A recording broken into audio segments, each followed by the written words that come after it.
pada saat kita memberikan training apapun itu, kita harus tahu dengan jelas usianya peserta itu kira-kira dari usia berapa sampai usia berapa gitu. Kenapa demikian? Karena pendekatannya beda.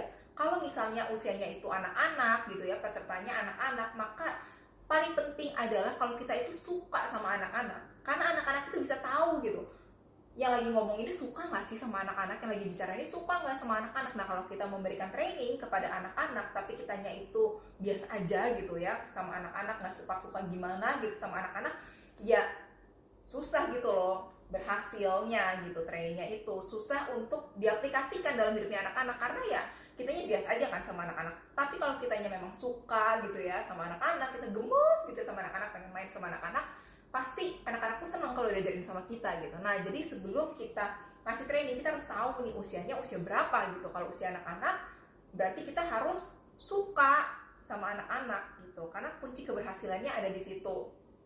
Terus kalau misalnya peserta trainingnya itu usianya itu mahasiswa gitu ya, atau anak sekolah gitu ya, SMA gitu, atau mahasiswa, yang penting adalah kita ini harus seru gitu.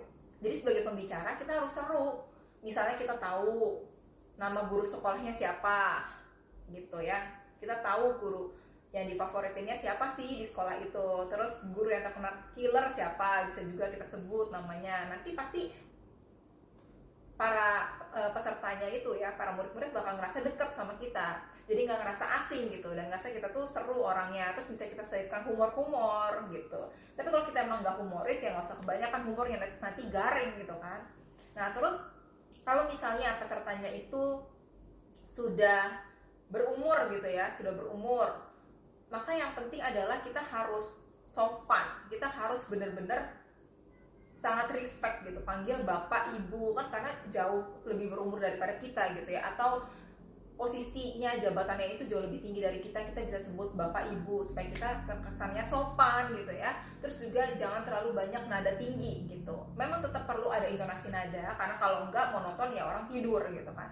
Tapi intonasi nada tingginya itu bisa dikurangi gitu ya, nada tingginya bisa dikurangi.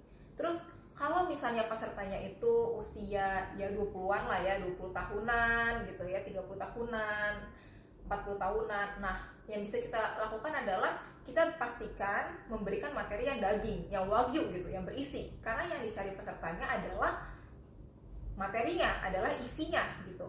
Ya, yang paling penting adalah memberikan pengetahuan yang penting yang dapat diaplikasikan kepada peserta.